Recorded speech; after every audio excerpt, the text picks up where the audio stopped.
அன்னை என்று ஆகும் முன்னே ஆராரோ பாட வந்தேன். என்னவென்று பாடுவேன் கண்ணே கண்ணே, என்ன வார்த்தை கூறுவேன் கண்ணே.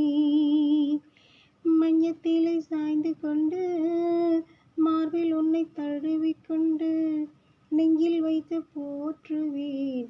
நேரம் வேறு ஆனதே, வெட்கம் வரும் வேளை